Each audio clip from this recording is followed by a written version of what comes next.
donde vamos a aprender un poquito de lo que la palabra del Señor nos quiere mostrar.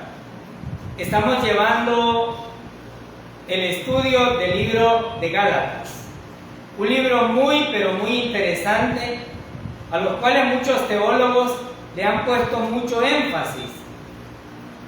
Y ese énfasis no es en vano, porque gracias a la misericordia de Dios, en esta iglesia, la gracia se predica desde hace mucho tiempo.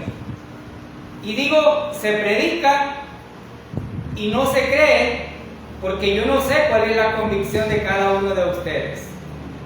Pero la gracia se predica, el Evangelio se ha dado totalmente llano. ¿Y por qué inicio este estudio así? Porque Pablo, en el capítulo 1, se encontró de que él predicaba el Evangelio y dijo que aquel que predicara otro Evangelio fuese anatema. Y se aclaró que no es que hayan dos evangelios, sino un solo evangelio. ¿Y cuál es la trascendencia de esto? Que si nosotros no sabemos cuál es el evangelio, pues entonces estamos perdidos, no hay salvación. ¿Y qué es el evangelio, hermano? Que nosotros, culpables totalmente, teníamos la obligación de morir, pero que nuestra muerte no significaba absolutamente nada, porque no pagábamos nuestros pecados. Pero en la misericordia de Dios Padre, envió a su Hijo a morir a la cruz. Nosotros somos culpables y merecíamos la muerte. Cristo no era culpable, pero la ley decía, mas la paga del pecado es muerte. Y había que tener lo perfecto, y lo perfecto no somos nosotros. Lo perfecto solamente es Cristo, y Él murió en la cruz como pago por nuestros pecados, y Él cargó absolutamente toda la deuda que como seres humanos tenemos. Y cuando Él la cargó, su sangre maravillosa nos limpió de todo pecado, porque Él, como dice la Escritura, fue a la tumba, pero no se quedó ahí, resucitó al tercer día y ahora está sentado a la diestra de Dios, viendo e interviniendo por nuestra vida.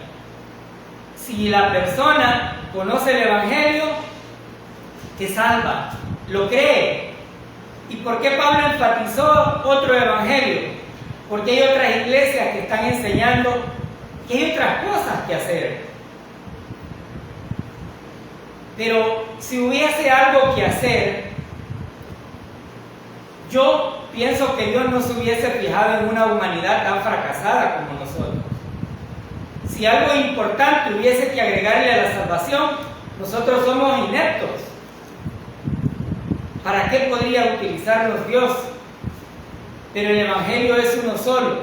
Y consciente de eso, Pablo afirma que es importante tener la pureza y guardar lo que la palabra dice. Algunos cristianos nos encanta ver televisión, nos encanta escuchar programas bíblicos, pero a veces tenemos la particularidad de que todo lo que oímos le decimos amén. Y esto no debería de ser así. Porque la fidelidad a la palabra de Dios debe ser fundamental en nuestra vida. Si la Biblia lo dice, amén. Pero si la Biblia no lo dice, entonces debemos de detenernos, al igual que como dijo la hermana, las cosas buenas, hermanos, agarrémoslo. Aquello en lo cual fallamos, desechemos esas dificultades. Usted no vino por verme a mí, usted vino por alabar al Señor.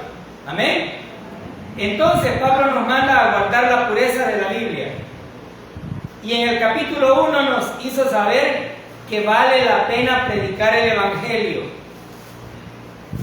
Es lamentable cómo tantas iglesias tienen canales, tienen radios, tienen todos los recursos necesarios para llevar la palabra de Dios, pero terminan solamente haciendo un show al frente. E incluso aquellos que dicen que hablan en lenguas, pero al final no terminaron de decir nada. Pablo no pretendía, ni aún con todos sus estudios, hablar locuras, hacer show. Él fue al punto principal del Evangelio. Y es importante. Estamos en una semana donde la clase religiosa trata de demostrar a su modo el medio por el cual va a llegar a la salvación. Pero ese medio no sirve. Ninguna de esas obras es suficiente. La obra única, exacta y verdadera es la de nuestro Señor Jesucristo, no la de los seres humanos. Entonces, vale la pena predicar el Evangelio, vale la pena decirle a las personas allá afuera: Dios es el único que salva y Él es el camino, la verdad y la vida. Y nadie, cuando nosotros escuchamos la palabra nadie, debemos entender que no hay absolutamente algo ni alguien que pueda sustituir ese privilegio. Ahora, Pablo nos va a mostrar que si conocemos el Evangelio, es necesario defenderlo. Usted me podrá decir: hermano, pero ¿y Dios que no se defiende solo? ¿Sí? Pero cuando usted acepta lo que alguien que tocó a su puerta y le dijo: le venimos anunciando la buena noticia, y usted, ok, hablémoslo, y de repente le dice: si usted va a nuestra iglesia, usted es salvo. Entonces usted dice: ¿qué problema?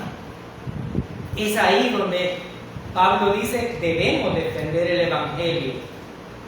El Evangelio no tiene nada más que agregársele. Somos salvos por fe única y exclusivamente, no por obras. Entonces los voy a invitar para que vayamos al capítulo 2 de Gálatas y vamos a ver el versículo 1 al 3.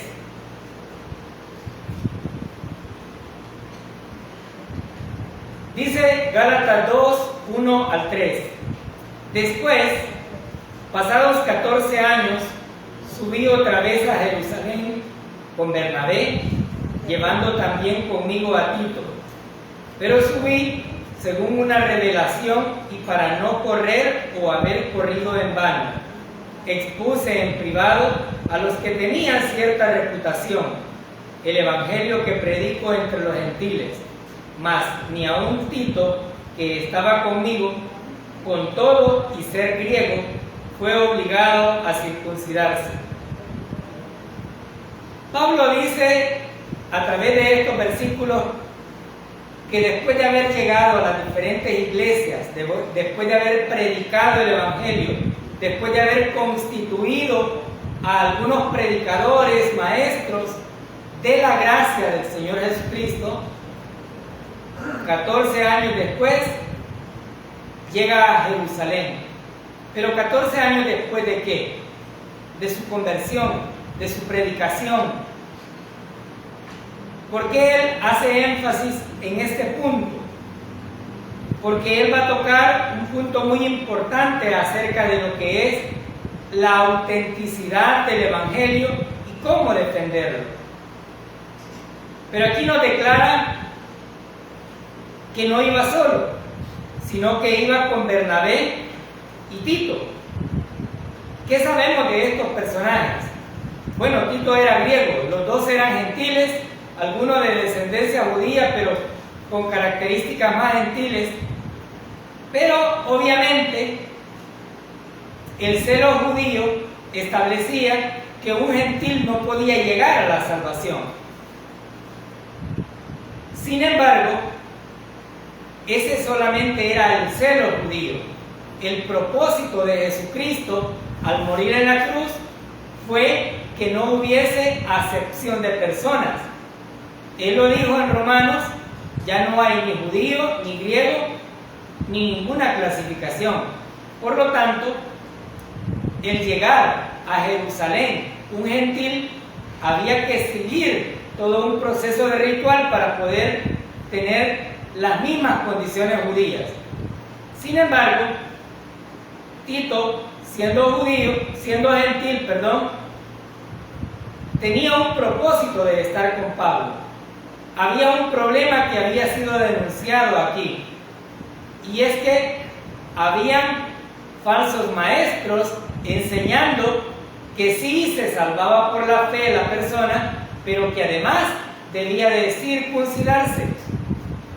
¿Y qué es la circuncisión? Una obra. Es decir, que si yo creo en el Señor como mi único y suficiente Salvador, para poder ser salvo totalmente, había que tener la circuncisión.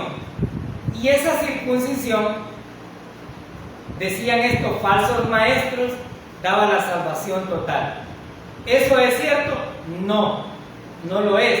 Entonces Tito, como gentil, tenía que tener ciertas características para poder ser aceptado ante algunos judíos.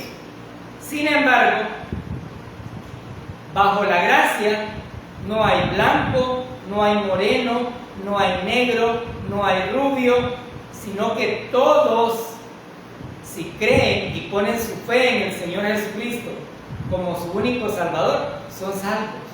Aquí no se habla de condición económica, no se manifiesta ninguna raza, y por lo tanto Tito llegó con ese propósito: ver cuál era la reacción que iba a tener aquellos a los cuales también iba a confrontar de alguna manera.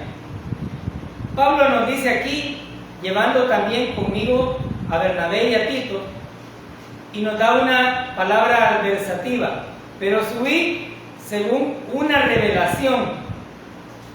Es importante que nosotros entendamos esto. Las revelaciones son el llamado que Dios manifiesta para sus hijos. Y esta no era la primera revelación que Pablo tenía. Pablo siempre quiso ir a Jerusalén, y en camino allá Dios le decía: no, hoy vas para tal lugar. Pero era Dios realmente manifestando su voluntad a través de Pablo. ¿Por qué es importante entender esto? Porque en este tiempo hay personas que dicen: Dios me habló, y aquí hay un montón de personas que tienen ciertas características. Hermano, lo que Dios manifestó lo hizo ya a través de su palabra. No hay nuevas revelaciones. Con todo respeto, no existen esas nuevas revelaciones. Yo podría decirles a ustedes con mucha propiedad que aquí hay caras tristes que tienen sufrimiento, pero esa no es revelación, simplemente es una observación. Y debemos de tener claro qué es una revelación. Pablo había recibido la revelación de Dios de subir. ¿Por qué tratamos de enfatizar esto? Porque fue Dios quien lo llevó a ese lugar. Porque fue Dios y no la obra de los seres humanos. Porque fue Dios quien estaba teniendo la autoridad de manera directa, y Pablo en ningún momento trata de decir: yo fui a Jerusalén porque yo quería. No, Dios le permitió y le dijo. Ahora, ¿qué buscaba Pablo con esto al manifestar que había sido Dios quien le había revelado? Que la gente, que la iglesia de Galacia entendiera que la grandeza de quien le había llamado era superior a lo que él podía hacer. Eso estaba manifestando Pablo. ¿Y cuál fue el propósito, dirían ustedes, de llegar a Jerusalén? Veamos el versículo 2. ¿Cuál fue el propósito? Pero subí según una revelación, y para no correr o haber corrido en vano, expuse en privado a los que tenían cierta reputación el evangelio que predico entre los gentiles.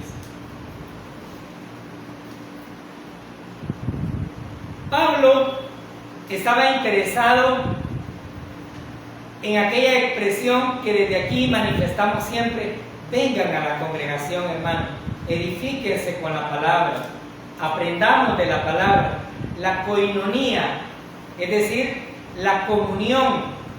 ¿Por qué realmente Pablo llegó? Para verificar el Evangelio, no porque hubiese otro, sino porque él dice: realmente lo hago para poder tener esa comunión con los hermanos judíos. Ahora, hay una parte muy importante en este versículo. Él lo hizo en privado y dice, él quería estar seguro que lo que Dios le había revelado, porque en el capítulo 1 lo dijo, no es discípulo por nombramiento de hombre, ni lo que le fue revelado fue por hombres, sino Cristo mismo lo capacitó. Entonces, él tenía la certeza que lo que hacía es la obra que Dios le había encomendado.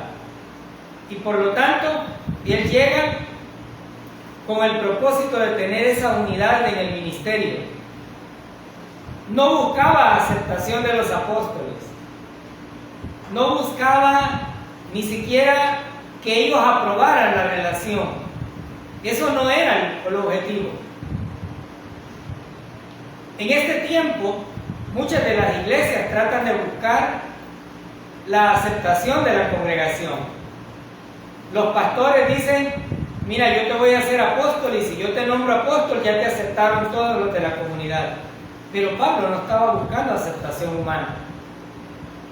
Pablo estaba buscando la unidad, y lo hizo en privado, no porque estuviera confundido, no porque tuviera dudas acerca del Evangelio, sino que lo hizo así para que aquellos que estaban afuera no tuvieran alguna injerencia en lo que estaba dándose de manera interna.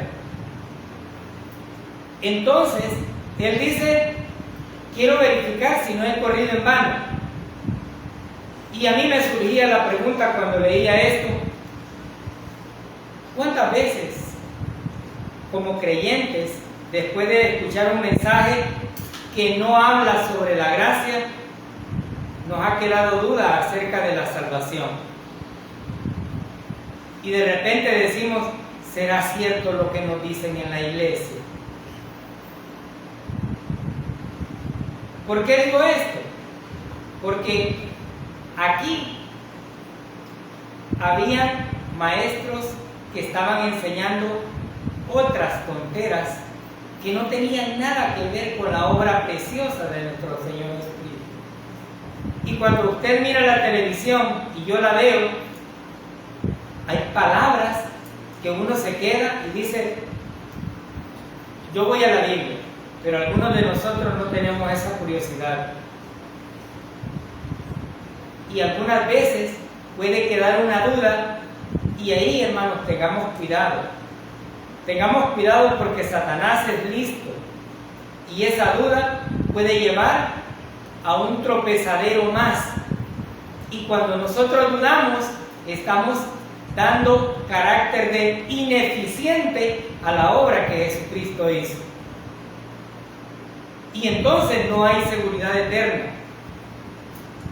Aquí, realmente, Pablo estaba llegando y llegó en privado para comprobar que la relación que había entre los apóstoles que estaban entre los judíos también tenía importancia para él, y que al mismo tiempo iba a comprobar que la revelación que Dios le había dado era la misma que aquellos habían recibido. Pablo no tuvo mayor acercamiento con la mayoría de ellos, pero Pablo manifiesta a través de este versículo la necesidad de tener esa relación. Y a veces yo me pregunto, cuando me toca quedarme por alguna circunstancia adversa, tiempo, hoy no estuve con los hermanos, pero hay hermanos no les da nada. Y no les da nada porque dice, ay, ir a ver a los mismos otra vez. Pero es una alegría saber que usted está bien, que usted está gozando de la palabra de Dios, que usted está en armonía y en comunión con Dios. Pablo era ese el propósito que tenía, ir a tener ese gozo con los demás hermanos. Ahora, en este versículo 3 también nos dice, mas ni aun Tito, que estaba conmigo, con todo y ser griego, fue obligado a circuncidarse. Después de haberse reunido, salen a la conclusión y Pablo dice, Tito, aún siendo griego, no lo circuncidaron. ¿Y qué podemos decir de eso? Que los apóstoles concluyeron que Tito no necesitaba ser circuncidado porque ya era salvo. Y ahora yo les digo, hermano, usted no necesita hacer ninguna obra. Y para aquellos que nos ven a través de las redes sociales, no hay obra que nos pueda salvar. La única manera de llegar al trono de la gracia de Dios es creyendo que Jesucristo pagó toda nuestra deuda. Esa es la única manera. ¿Somos pecadores? Sí, somos pecadores, pero a Él le plació regalarnos la salvación. Estos habían concluido que Tito no necesitaba ser circuncidado. ¿Y qué era la circuncisión en ese momento? Una obra.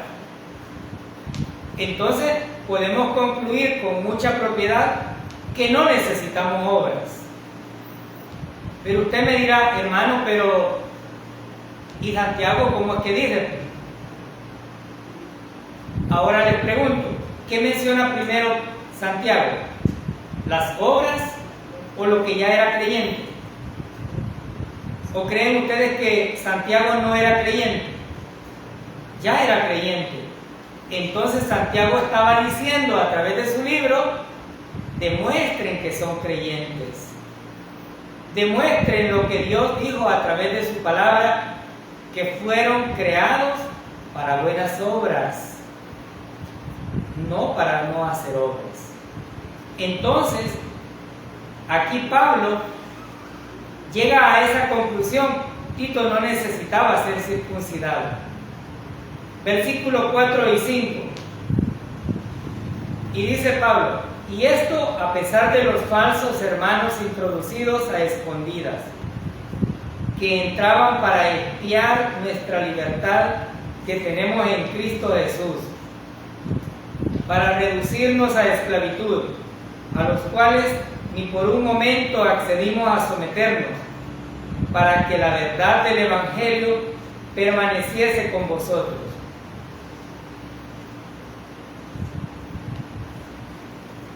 Aunque en la iglesia o en las iglesias de Galacia se había enseñado que había que circuncidarse, Pablo dice que habían falsos hermanos.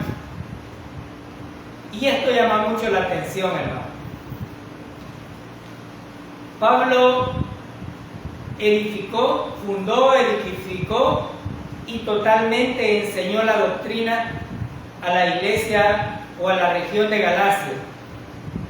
Pero habían falsos hermanos. ¿Cómo determinar si alguien es falso dentro de una congregación? Fíjense, hermano, que la hermanita fulana aquella habló mal de mí. Yo digo que ella no es cristiana. El hermano no me quiso dar ray, miró para otro lado, fíjense. No es hermano. Muchas personas dentro de las congregaciones pueden ser verdaderos o pueden ser falsos. Pueden estar dentro de la clase turista o pueden estar dentro de la clase de privilegio de ser llamados hijos de Dios. ¿Qué significa esto? que la identidad de estos que se habían involucrado no era real. Y si observamos que Pablo los está denunciando, es porque así como Pablo los denuncia, hay otros. Algunos dicen, pero aquellas grandes cruzadas, viene un pastor que se para con saco y corbata, lo bajaron de una limusina y se hospeda en un hotel 5 estrellas, ese es verdadero. No, ese no tiene nada de verdadero si no predica a Cristo. Si el centro de la predicación no es Cristo, este no tiene nada de verdadero. Estos falsos habían entrado con un propósito y habían ingresado a escondidas. Miren, cuando usted entiende que hay personas que entran a escondidas, no entran solamente para poder edificarse de la palabra, sino para observar qué es lo que hacen aquellas personas. Estos falsos hermanos tenían como característica principal llevar a la congregación, llevar a la iglesia de Galacia a la esclavitud. Y dice falsos hermanos porque usted y yo muchas veces no podemos identificarlos. Algunos pastores dicen, por su fruto los conoceréis, pero el contexto del versículo no es ese. Hermano, pero ¿y si anda de camisa manga larga y camina así hasta bien agachadito y cuando le habla? No, apariencias no. Usted puede andar en calzoneta, usted puede andar en short y eso no le quita salvación. Porque la salvación no es de ropa, la salvación es el regalo que el Señor Jesucristo dio. Y como no depende de mí, no hay ningún problema.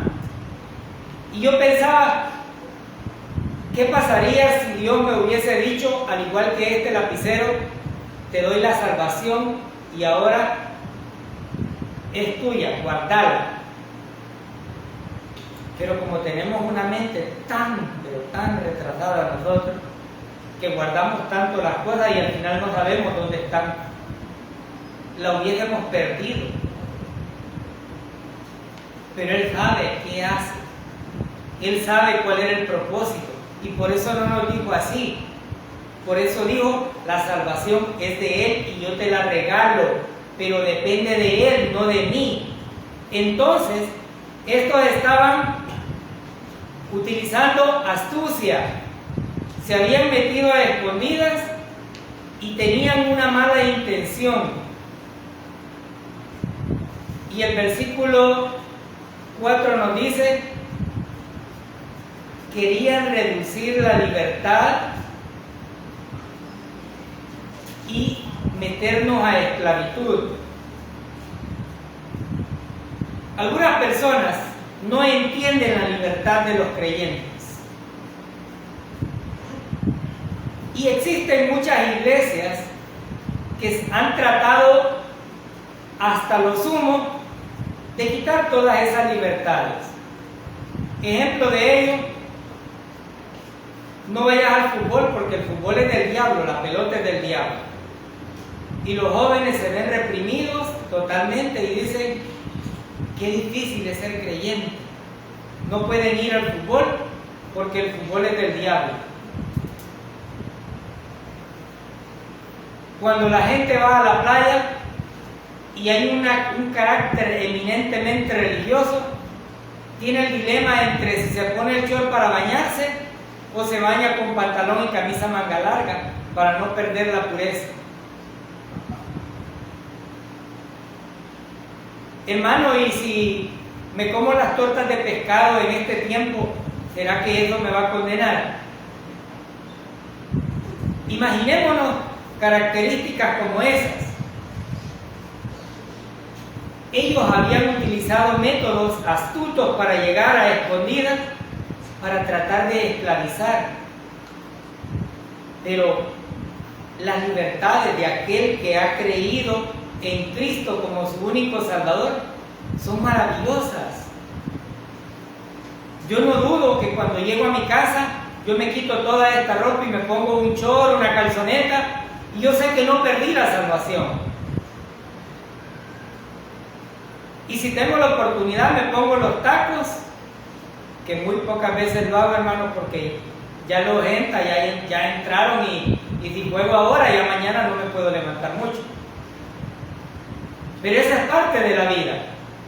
Ahora, la intención de estos falsos hermanos era esclavizar, y debemos de entender eso. Todo aquel que quiera llevarte por otra puerta que no sea Cristo, busca esclavizar.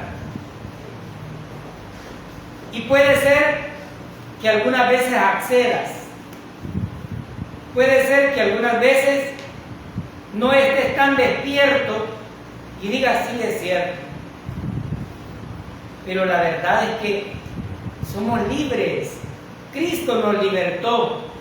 Él nos compró con el precio maravilloso de su sangre del mercado del pecado en el cual estábamos. Y totalmente somos libres. Entonces, no tratemos dentro de lo posible de escuchar aquellos falsos evangelios. Y si los escuchamos, tengamos el discernimiento que solo el Espíritu Santo nos puede dar para decir, ahí hay algo falso, ahí hay algo que no es cierto. ¿Qué sucede entonces con esto? Pablo no le recibió. Pablo ni siquiera tuvo la oportunidad de sentarse con ellos, sino que rechazó totalmente eso.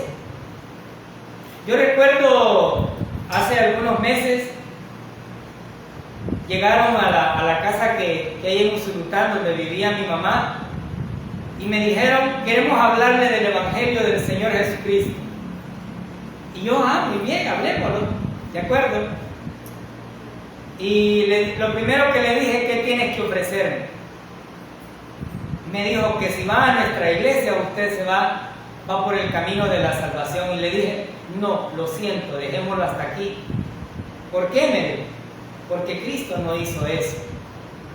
Y empecé a predicarle el Evangelio, y aquellos que iban a predicar terminaron diciéndome, otro día vamos a venir para que sigamos hablando. ¿Qué hubiese sucedido si yo les dejo continuar sobre la base de que iban a hablar el Evangelio? Estaba aceptando la primera afirmación con la que ellos habían entrado. Y muchos se dan a la tarea de ir casa por casa, pero llegan y le dicen a usted, hermano, le venimos a hablar la poderosa palabra de Dios. Y usted dice, gloria a Dios, vino uno que va a hablar de Dios. Pero empiezan a hablar cualquier cosa menos el Evangelio, que es el que lleva el poder de la salvación. Cuando la gente trata de agregarle algo más al Evangelio, nos pone un yugo de esclavitud tan grande que no lo vamos a poder sobrellevar. No hay forma de llevarlo. Y digo no hay forma porque cuando tratamos de hacer esas cosas, lo estamos haciendo en nuestra fuerza. Y lo que estamos haciendo es simplemente algo que no es fructífero. Cuando alguien le agrega algo más, entonces estamos diciendo, no, Señor, tú no hiciste la obra completa.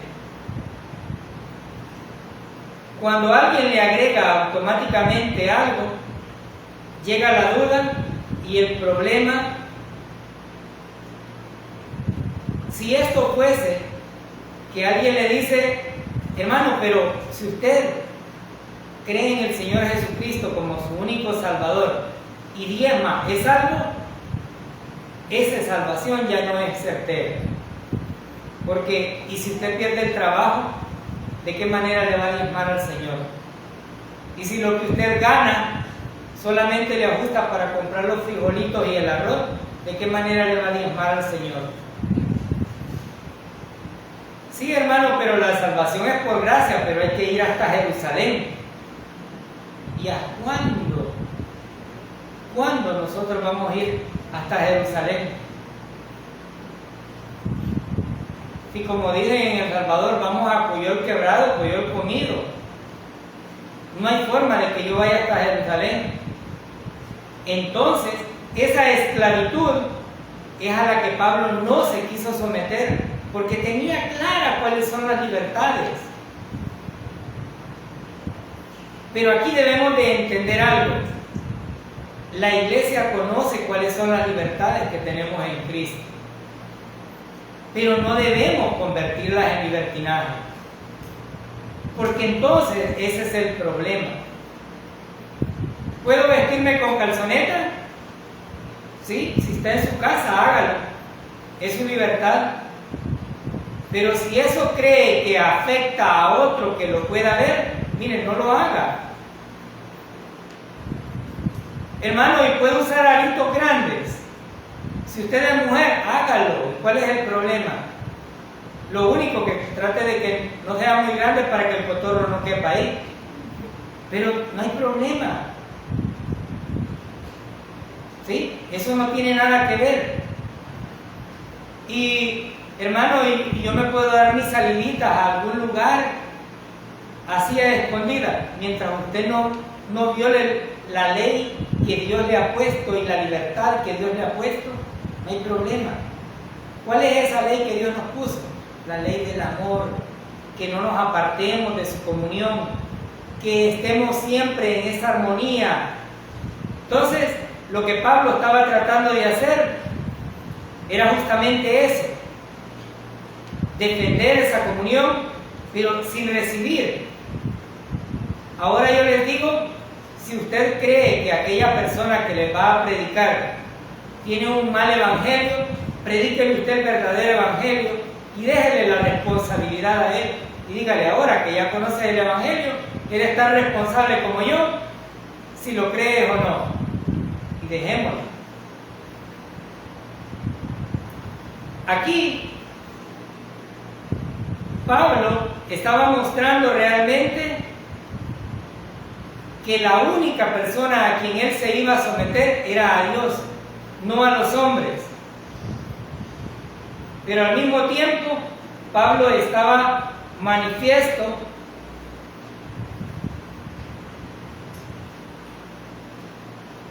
a poder darles a conocer el Evangelio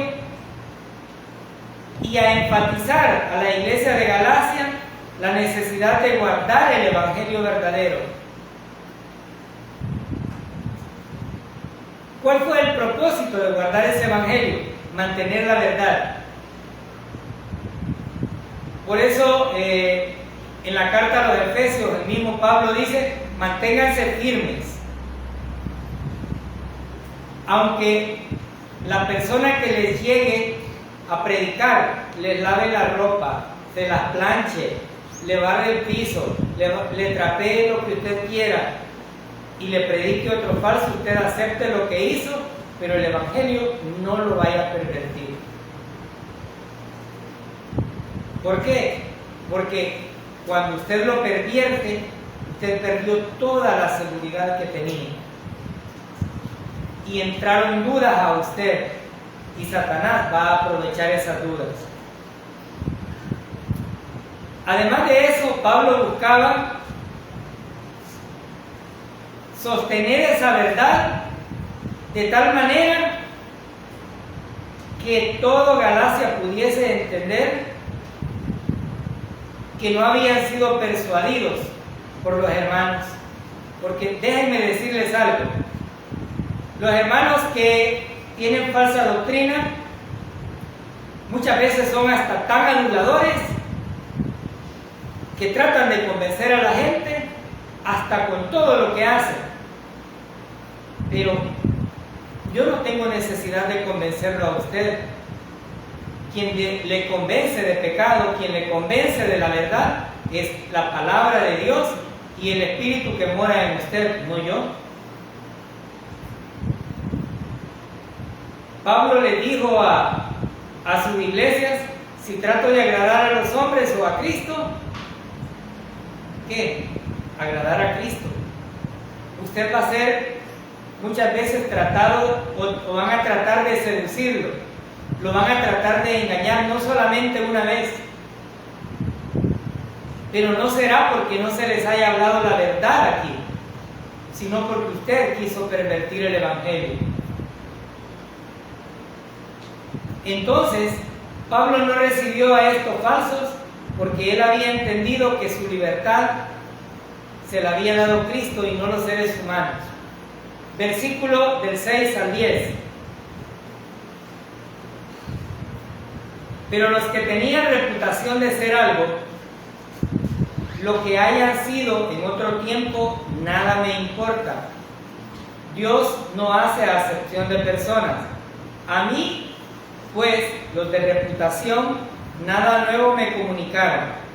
Antes, por el contrario, como vieron que me había sido encomendado el Evangelio de la incircuncisión, como a Pedro el de la circuncisión, pues el que actuó en Pedro para el apostolado de la circuncisión, actuó también en mí para con los gentiles. Y reconociendo la gracia que me había sido dada, Jacobo, Cefas y Juan, que eran considerados como columnas, nos dieron a mí y a Bernabé la diestra en señal de compañerismo, para que nosotros fuésemos a los gentiles y ellos a la circuncisión. Solamente nos pidieron que nos acordásemos de los pobres, lo cual también procuré con diligencia hacer. Pablo inicia aquí que llega a donde están los demás apóstoles y dice, como característica principal, estos tenían una buena reputación, tenían un pilar fundamental del Evangelio, pero Pablo dice, no me dijeron nada nuevo. Pablo no significa que se esté jactando acerca de esto, sino que Pablo dice exactamente lo que fue expuesto del Evangelio, esa es la misma manera en que fue aceptado. Algunos pastores dicen que Pablo predicaba un evangelio diferente a lo que Pedro predicaba. Pero aquí no hay un evangelio diferente, hay auditorios distintos. Pedro fue a los judíos como judío y Pablo fue destinado a los gentiles. Pero no había diferencia. ¿Por qué tenemos la seguridad de que no había diferencia? Primero, Pablo dice en el versículo 6, Dios no hace acepción de personas. Segundo, como vieron que me había sido encomendado el evangelio de la incircuncisión como a Pedro el de la circuncisión, en señal de aceptación, dice por ahí, ellos me dieron la diestra. Es decir, le dieron el visto bueno de lo que él estaba haciendo con relación a la predicación del evangelio. ¿Qué significa esto? ¿Tenía más autoridad Pablo que Pedro? No, había un auditorio distinto. ¿Qué significa tener un auditorio diferente?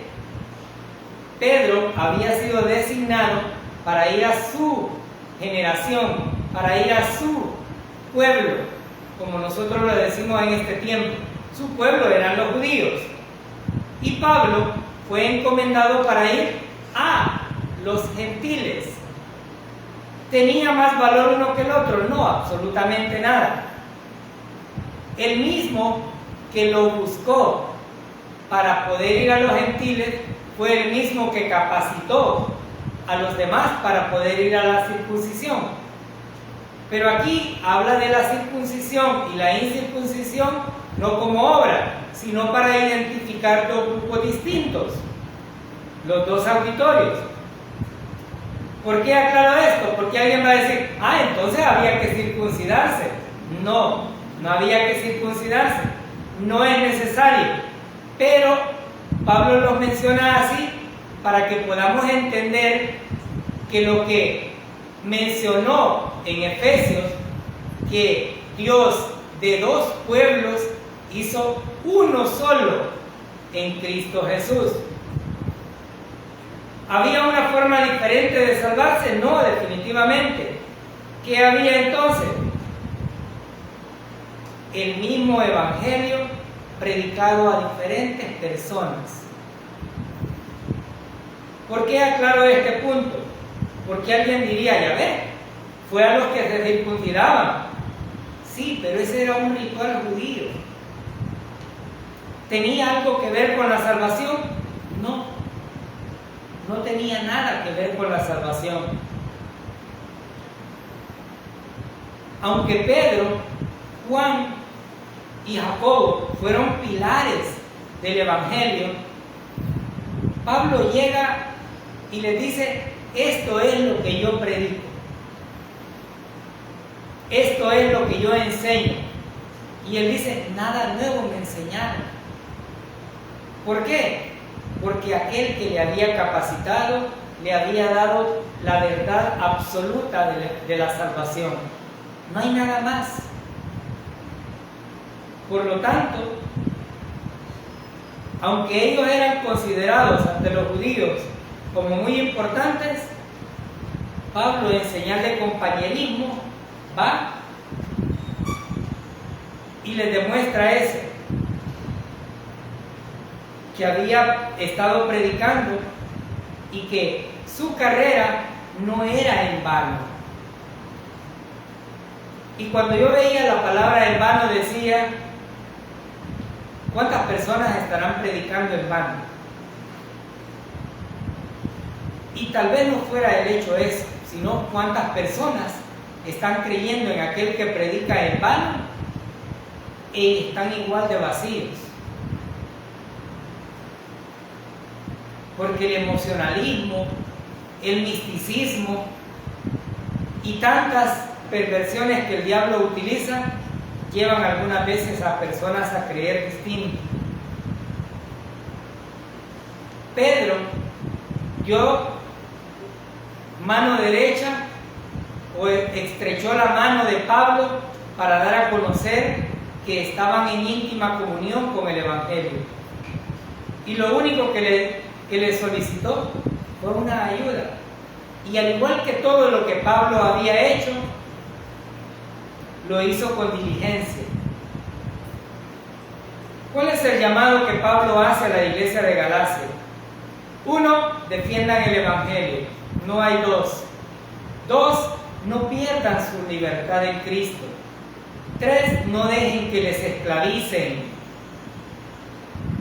Algunas personas dicen, yo no soy esclavo. Lo mismo dijeron los fariseos. Pero el Señor les dijo, cuando tienes pecado, eres esclavo del pecado.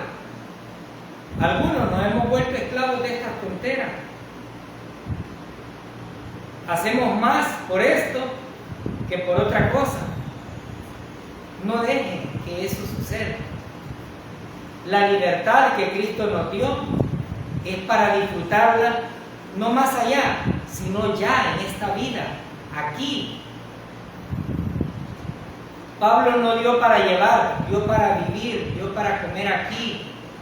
Y Pablo rechazó esas falsas enseñanzas y nos enseña a nosotros que así como él la rechazó, nosotros tenemos que rechazarlo. No pervirtamos el evangelio. Y digo no pervirtamos porque se ha visto personas que han estado dentro de la congregación escuchando la sana doctrina, pero al final dicen, no, ahí no voy porque no hacen la oración del pecador. ¿Y dónde está esa oración del pecador en la Biblia, hermano? No, yo ahí no voy porque no salen a pasear en los buses. Pero y salir a pasear en los buses es su opción, hágalo. Usted tiene libertad.